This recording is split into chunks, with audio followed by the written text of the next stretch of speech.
Bonjour à tous, bienvenue sur Veto Inside. Aujourd'hui, nous allons parler du shunt portosystémique chez le chien. Qu'est-ce que le shunt portosystémique? Il s'agit d'une communication anormale entre la veine porte et le sang qui provient majoritairement des intestins et la circulation systémique, en grande majorité, la veine cave caudale. Il existe différents types de shunts chez le chien, des shunts extra-hépatiques où la communication anormale se situe à l'extérieur du foie et des shunts intra-hépatiques où la communication anormale se situe dans le foie.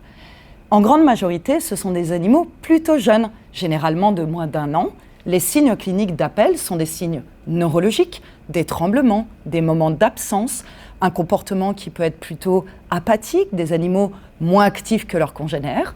On peut avoir également des signes digestifs, avec des animaux avec un appétit capricieux, des vomissements, des diarrhées, des troubles de la croissance, des animaux plus petits que leurs congénères, et enfin des signes urinaires, avec la présence de calculs dans les reins, dans la vessie, et donc associés des infections urinaires majoritairement. Le diagnostic se base effectivement sur la clinique, mais également sur des signes biologiques. Qu'est-ce qu'on va rechercher ? On va rechercher des anomalies sanguines qui vont nous donner une indication de shunt portosystémique. En grande majorité des cas, on va trouver des anomalies sur la numération formule sanguine, comme des anémies. On va également retrouver des augmentations de globules blancs, des leucocytoses. Et vous pouvez, bien évidemment, dans la plupart des cas, trouver des anomalies biochimiques avec des diminutions du taux de l'urée, de la créatinine ou encore une diminution du taux de protéines, et notamment l'albumine. Au niveau des anomalies biochimiques, vous pouvez également avoir des anomalies plus spécifiques d'un shunt, et notamment une augmentation des acides biliaires pré- et post-prandiaux, ou encore une augmentation de l'ammonianémie. C'est assez caractéristique d'un problème hépatique. Attention, ça ne veut pas dire qu'il y a obligatoirement un shunt portosystémique. Une fois que vous avez une suspicion de shunt portosystémique, comme je l'ai expliqué, des animaux jeunes, qui peuvent être de petites ou de grandes races d'ailleurs, et ça peut vous aider un petit peu à savoir si c'est plutôt un shunt extra-hépatique ou intra-hépatique, parce qu'à ce moment-là, sur les petites races, on va plutôt s'orienter sur des shunts extra-hépatiques, et notamment les Yorkshire ou encore les bichons. Les shunts intra-hépatiques, on les retrouve plutôt sur les grandes races, particulièrement les labradors, les golden ou encore les bergers australiens. Donc cela va vous mener à suspecter un shunt portosystémique. Vous pouvez également réaliser une analyse d'urine et vous allez vous rendre compte que souvent sur ces animaux, on a une diminution de la densité urinaire et dans certains cas, si vous êtes chanceux, vous pouvez également trouver des cristaux d'urate d'ammonium qui vont fortement vous orienter vers un shunt portosystémique. Derrière, il va falloir l'identifier. Et donc pour cela, on passe par, en grande majorité des cas, une échographie abdominale.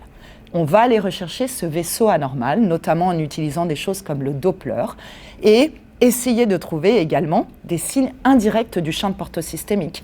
Des gros reins, un foie petit, des calculs dans la vessie, ce sont des choses qui vont nous orienter sur les shunts portosystémiques. Une fois que vous avez votre très forte suspicion de shunt et que vous l'avez vu à l'échographie, l'étape d'après, ça va être la prise en charge. Est-ce qu'il faut obligatoirement réaliser un scanner ? Personnellement, je pense que oui, cela va vous aider pendant la chirurgie de manière à mieux voir la communication et c'est obligatoire sur les shunts portosystémiques intra-hépatiques.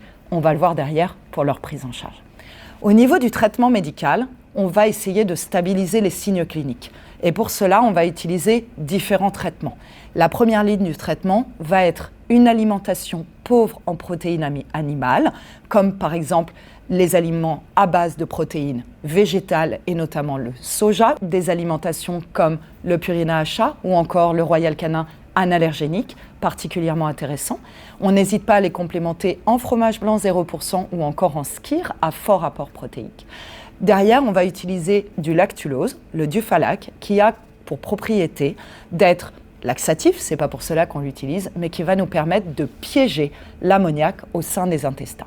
Et donc, en diminuant l'apport protéique animal, vous allez automatiquement diminuer la production de NH3 et donc d'ammoniac au niveau des intestins, que vous allez en plus piéger avec votre lactulose. Certains rajoutent des antibiotiques, et notamment le métronidazole, de manière à diminuer la quantité de bactéries produisant l'ammoniac au sein des intestins. Vous pouvez le rajouter ou pas en fonction des signes cliniques de votre animal. Et ensuite, ce qui est très important, il y a une grosse différence entre les shunts intra- et extra-hépatiques. Les shunts intra-hépatiques ont tendance à créer des gastropathies, c'est-à-dire des anomalies au niveau du tube digestif et particulièrement de l'estomac, avec des saignements chroniques et des ulcérations. Il faut donc particulièrement être vigilant à cela et les protéger à l'aide d'un inhibiteur de la pompe à protons et en grande majorité des cas, l'oméprazole, que l'on met dès le diagnostic et qu'on poursuivra toute la vie par la suite. Pour le traitement médical, il est également possible de rajouter, avant l'intervention chirurgicale, du Keppra, du levetiracetam, qui est un anticonvulsivant. Certains le font, d'autres ne le font pas. Il a été démontré dans la littérature que cela permettait de diminuer les risques de complications, et notamment les risques d'apparition de convulsions en post-opératoire. Personnellement, je les mets toujours une semaine avant l'intervention chirurgicale, notamment pour les shunts extra-hépatiques, mais également pour les intra-hépatiques, et on les poursuit en moyenne entre 2 semaines à 1 mois post-opératoire. C'est pour protéger le cerveau suite à l'intervention chirurgicale et éviter effectivement l'apparition de signes neurologiques graves comme des convulsions. Malheureusement, il y a un taux de mortalité qui est relativement important à cela. Le levetiracetam ne permet pas, malheureusement, d'empêcher complètement l'apparition de ces signes neurologiques en post-opératoire, mais permet d'en diminuer la gravité et ainsi le taux de mortalité associé. Une fois que vous avez mis en place votre traitement médical, globalement, vous avez 2 prises en charge. Soit vous continuez le traitement médical.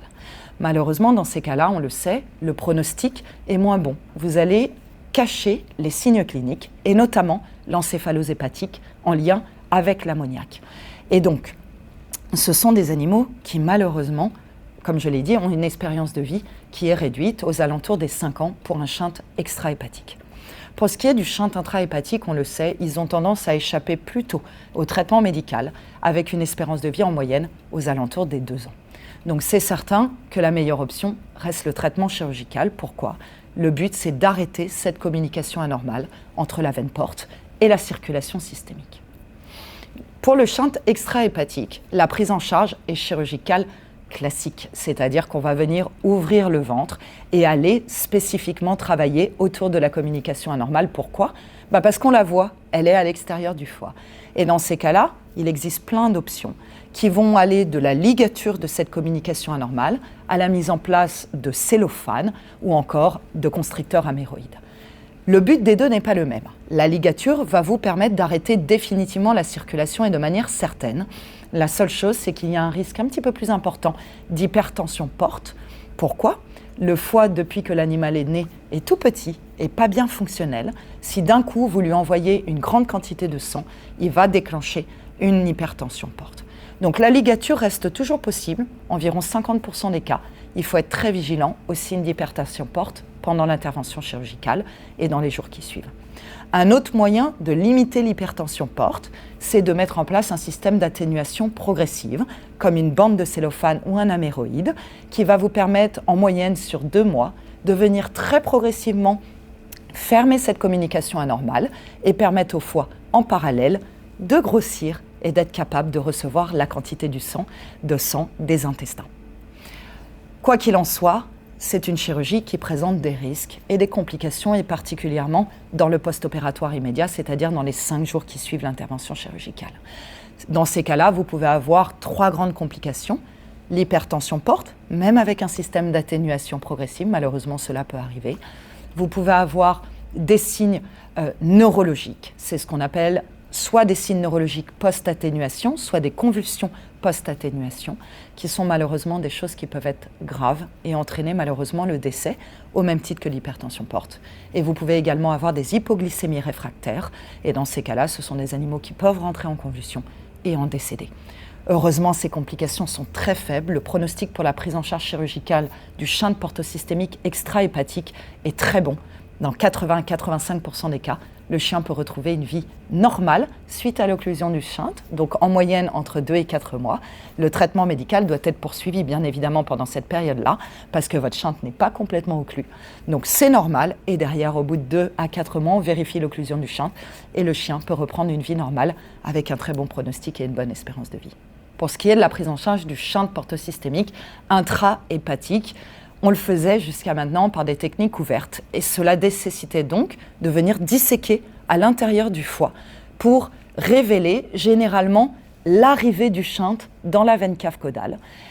Et c'était des chirurgies qui étaient longues, qui présentaient des grands taux de saignement et un pronostic qui finalement était relativement moyen comparativement au shunt portosystémique extra-hépatique. Ça ne veut pas dire qu'il ne faut pas le faire. Bien évidemment que ça fonctionne et que ça reste une prise en charge chirurgicale qui est possible.